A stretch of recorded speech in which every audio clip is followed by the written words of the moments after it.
ಇವತ್ತು ನಾವು ಜೆಬ್ರಾನಿಕ್ಸ್ MB20000R7 ಅಂತ ಪವರ್ ಬ್ಯಾಂಕ್ ರಿವ್ಯೂ ಮಾಡ್ತಾ ಇದ್ದೇವೆ. ಸೊ ಇದು ಹೊಸದಾಗಿ ಲಾಂಚ್ ಆಗಿದೆ.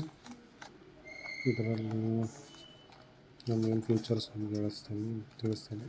MB20000R7 model 2 A input type C ಇದೆ, micro USB input, overcharge, overload protection, short circuit protection, percentage LED display features ಇದೆ.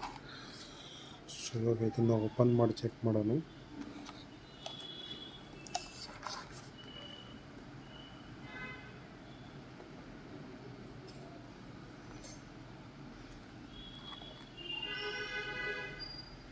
ಸೊ ಇದರಲ್ಲಿ ಮೊದಲನೇದಾಗಿ ಇದರದ್ದು ಚಾರ್ಜ್ ಮಾಡಬೇಕಾಗೋದು data cable type C to USB, polythene ಬ್ಯಾಗಲ್ಲಿ power bank ಆಗಿದೆ, ಒಂದು user manual ಆಗಿದೆ. ಸ್ಕ್ಯಾನ್ ಮಾಡಿದರೆ ಯೂಸರ್ ಮ್ಯಾನ್ಯಲ್ ಬರ್ಬೋದು. ನೆಕ್ಸ್ಟ್ ನಾವು ಪಾಲಿಥಿನ್ ಬ್ಯಾಗ್ದಿಂದ ನಾವು ಇದನ್ನು ಓಪನ್ ಮಾಡೋಣ. ಬ್ಲ್ಯಾಕ್ ಕಲರಲ್ಲಿ ಪವರ್ ಬ್ಯಾಂಕ್ ಇದೆ. ಮತ್ತು ಹಿಂದೆ ನಿಮಗೆ ವೋಲ್ಟೇಜ್ ಎಷ್ಟಿದೆ, ಫಾಸ್ಟ್ ಚಾರ್ಜಿಂಗ್ ಸಪೋರ್ಟ್ ಅವೆಲ್ಲ ಕೊಟ್ಟಿದ್ದಾಗೆ. ಆಮೇಲೆ ಮೇಲೆ ಡಿಸ್ಪ್ಲೇ ಇದೆ ಇದರದ್ದು, ಪರ್ಸೆಂಟೇಜ್ ಚೆಕ್ ಮಾಡ್ಬೋದು ಪವರ್ ಬ್ಯಾಂಕದ್ದು.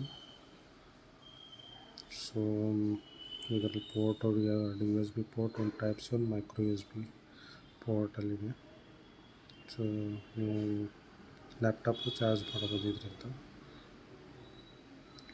ಸ್ಟಾರ್ಟ್ ಮಾಡಿ ನೋಡೋಣ ಇದರ ಡಿಸ್ಪ್ಲೇ ಯಾವ ಥರ ಇದೆ ಅಂತ. ಓಕೆ, ನೋಡಿ ಪರ್ಸೆಂಟೇಜ್ ಬಟ್ ತೋರಿಸ್ತಾ ಇದೆ. ಭಾಳ ಚೆನ್ನಾಗಿ ಡಿಸೈನ್ ಮಾಡಿದ್ದಾರೆ, ಭಾಳ ಚೆನ್ನಾಗಿದೆ. ನಿಮಗೆ ಡಿಸ್ಕ್ರಿಪ್ಷನಲ್ಲಿ ನಾವು ಲಿಂಕ್ ಕೊಟ್ಟಿರ್ತೀನಿ, ಅಲ್ಲಿಂದ ಪರ್ಚೇಸ್ ಮಾಡ್ಬೋದು. Okay, thank you.